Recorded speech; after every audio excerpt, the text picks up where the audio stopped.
ಮುಖ್ಯಮಂತ್ರಿ ಬಸವರಾಜ ಬೊಮ್ಮಾಯಿ ಅವರು ಮುಂಬರುವ ಚುನಾವಣೆಯನ್ನ ಗಮನದಲ್ಲಿ ಇಟ್ಟುಕೊಂಡು ಆಯವ್ಯಯ ಮಂಡನೆಯನ್ನ ಮಾಡಿದ್ದಾರೆ. ರೈತ ಸ್ನೇಹಿ ಯೋಜನೆಗಳು, ಸಾಲದ ಅವಧಿಯ ಮಿತಿ, ಸಬ್ಸಿಡಿ, ಕೃಷಿಗೆ ಸಬ್ಸಿಡಿ ಹೆಚ್ಚಳ ಸಿಎಂ ಬೊಮ್ಮಾಯಿ ಮಂಡಿಸಿದಂತಹ ಬಜೆಟ್ನಲ್ಲಿ ಇವೆ. ಅದೇ ಬಜೆಟ್ನಲ್ಲಿ ಕರಾವಳಿಗರಿಗೂ ಬಹಳಷ್ಟು ಕೊಡುಗೆಯನ್ನ ನೀಡಿದ್ದಾರೆ. ಇನ್ನು ಕರಾವಳಿಯಲ್ಲಿ ಪರಿಸರ ಪ್ರವಾಸೋದ್ಯಮಕ್ಕೆ ಅವಕಾಶವನ್ನ ನೀಡಲಾಗಿದೆ. ರಾಷ್ಟ್ರೀಯ ಹೆದ್ದಾರಿ, ಬಂದರು, ವಿಮಾನ ನಿಲ್ದಾಣ ಅಭಿವೃದ್ಧಿ, ರೈತರ ಬಡ್ಡಿರಹಿತ ಅಲ್ಪಾವಧಿ ಸಾಲ ಮಿತಿ 3ರಿಂದ 5 ಲಕ್ಷಕ್ಕೆ ಏರಿಕೆಯಾಗಿದೆ.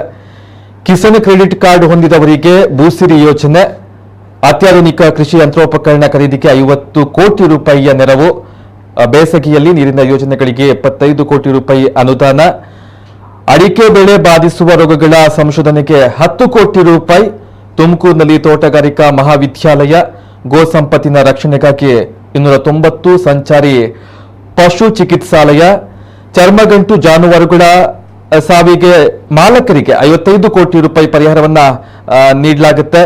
ಇನ್ನು ಹಾಲು ಉತ್ಪಾದಕರಿಗೆ 1067 ಕೋಟಿ ರೂಪಾಯಿ ಪ್ರೋತ್ಸಾಹಧನ, ಕೋಳಿ ಸಾಕಣೆ ಪ್ರೋತ್ಸಾಹಿಸಲು 3.3 ಲಕ್ಷ ರೂಪಾಯಿ ಕೋಳಿ ಮರಿ ವಿತರಣೆ, ಪ್ರಾಣಿ ಕಲ್ಯಾಣ ಮಂಡಳಿಗೆ 5 ಕೋಟಿ ರೂಪಾಯಿ ನೆರವು, ಮೀನುಗಾರರಿಗೆ ನೆರವಾಗಲು 62 FFPO ಸ್ಥಾಪನೆ, ಮೀನುಗಾರರಿಗೆ 12,175 ಕ್ರೆಡಿಟ್ ಕಾರ್ಡ್ ವಿತರಣೆಗೆ ಕ್ರಮವನ್ನ ಕೈಗೊಳ್ಳಲಾಗುತ್ತೆ.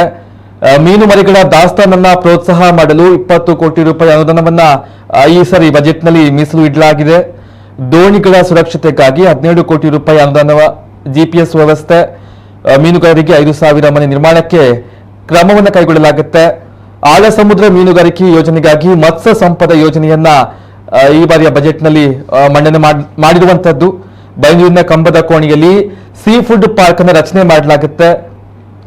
ಉಡುಪಿ, ದಕ್ಷಿಣ ಕನ್ನಡ, ಉತ್ತರ ಕನ್ನಡ ಜಿಲ್ಲೆಗಳಲ್ಲಿ 18 ಕೋಟಿ ರೂಪಾಯಿ ವೆಚ್ಚದಲ್ಲಿ ವಸತಿ ಶಾಲೆ, ಉಡುಪಿ ಜಿಲ್ಲೆಯಲ್ಲಿ ಯಕ್ಷರಂಗಾಯಣದ ಸ್ಥಾಪನೆ, 180 ಕೋಟಿ ರೂಪಾಯಿ ವೆಚ್ಚದಲ್ಲಿ ಜೀವನ್ ಜ್ಯೋತಿ ವಿಮಾ ಯೋಜನೆ, ಶಾಲಾ ಕಾಲೇಜು ವಿದ್ಯಾರ್ಥಿನಿಯರಿಗೆ ಉಚಿತ ಬಸ್ ಪಾಸ್, ಗ್ರಾಮ ಸಹಾಯಕ, ಅಂಗನವಾಡಿ, ಆಶಾ ಕಾರ್ಯಕರ್ತೆಯರ ಸಹಾಯಧನವನ್ನ ಹೆಚ್ಚಳ ಮಾಡಲಾಗುತ್ತೆ. ಒಟ್ಟಾರೆಯಾಗಿ ಜನಪರವಾದ ಬಜೆಟ್ ಅನ್ನುವಂತಹ ಒಂದು ಅಭಿಪ್ರಾಯ ಒಂದು ಕಡೆಯಿಂದ ಕೇಳಿ ಬಂದ್ರೆ, ಇನ್ನೊಂದು ಜನರ ಏನು ಆಶೆಗಳನ್ನ ಇಟ್ಕೊಂಡಿದ್ದಾರೋ ಅದಕ್ಕೆ ತಕ್ಕಂತಹ ಬಜೆಟ್ ಮಂಡನೆ ಆಗಿಲ್ಲ ಅನ್ನುವಂತಹ ಆರೋಪಗಳು ಕೇಳಿ ಬರ್ತಾ ಇವೆ. ಹೀಗಾಗಿ ಬಜೆಟ್ ಬಗ್ಗೆ ಯಾವ ರೀತಿಯ ಪ್ರತಿಕ್ರಿಯೆಗಳು ಇದೆ ಅನ್ನೋದನ್ನ ನಾವು ಇಲ್ಲಿ ನೋಡಬಹುದು. ಜನಪರವಾಗಿದೆ ಅಂತ ಬಜೆಟ್ ಅಂತ ಹೇಳಿದ್ರೆ ಕೆಲವೊಬ್ರು ಜನಪರವಾಗಿಲ್ಲ ಅನ್ನುವಂತಹ ಮಾತನ್ನ ಹೇಳ್ತಾ ಇರುವಂತದ್ದು.